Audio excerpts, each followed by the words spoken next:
kami dari kelompok 1 yang beranggotakan saya, Solari Binandisa, dan teman saya Kevin Saputra. Saya Luis Andra.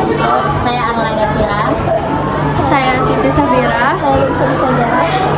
Jadi di sini kami akan mempresentasikan tentang alat sistem pernapasan pada manusia. Nah, di sini saya akan menjelaskan tentang sistem pernapasan dari atas saluran dan organ pernapasan serta pompa ventilasi paru-paru. Saluran pernapasan adalah tabung atau pipa yang mengangkut udara dari atmosfer ke kantong udara atau alveolus pada organ paru-paru. Terus proses pernapasan dibagi menjadi dua. Yang pertama ada inspirasi, menghirup udara, proses keduanya masuknya oksigen ke dalam paru-paru dan berdifusif ke dalam udara. Terus yang kedua ada ekspresi, menghembuskan udara, proses di mana dibuangnya karbon dioksida dari darah ke paru-paru untuk dikeluarkan.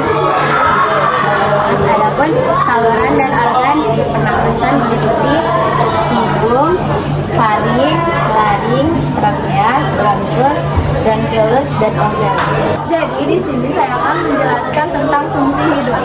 Jadi fungsi hidung ini sebagai saluran indera penciuman oleh sel-sel olfaktori yang terletak di bagian atas rongga hidung. Yang kedua adalah faring. Jadi faring ini berfungsi sebagai membantu proses pernafasan. Yang ketiga adalah laring. Jadi laring ini membantu saluran udara yang membawa udara menuju ke trakea. Yang keempat adalah trakea. Jadi fungsi trakea ini sebagai menjaga suhu udara. 5. Bronkus. Fungsi bronkus adalah membantu melembabkan udara yang Anda hirup dan menyaring partikel asing.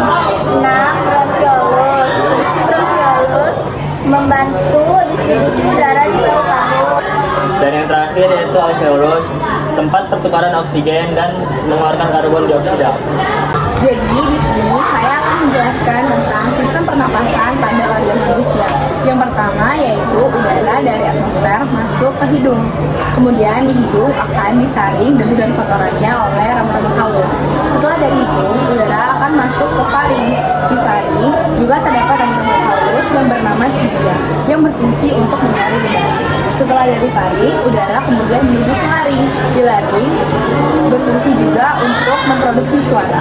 Perbedaan antara faring dan laring yaitu faring adalah saluran yang menghubungkan antara saluran pernapasan dan saluran pencernaan.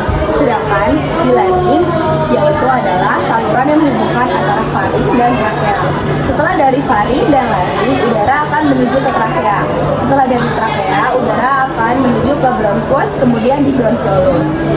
Bronkus dan bronkiolus adalah cabang paru-paru yang semakin kecil akan menuju ke alveolus. Kemudian di alveolus yaitu terjadi pertukaran antara gas oksigen dan karbon dioksida. Gas oksigen yang masuk ke paru-paru akan disimpan di alveolus, sedangkan karbon dioksida yang disimpan di alveolus akan dikeluarkan melalui proses difusi dan pernapasan eksternal. Berikut adalah peragaan alat sistem pernapasan.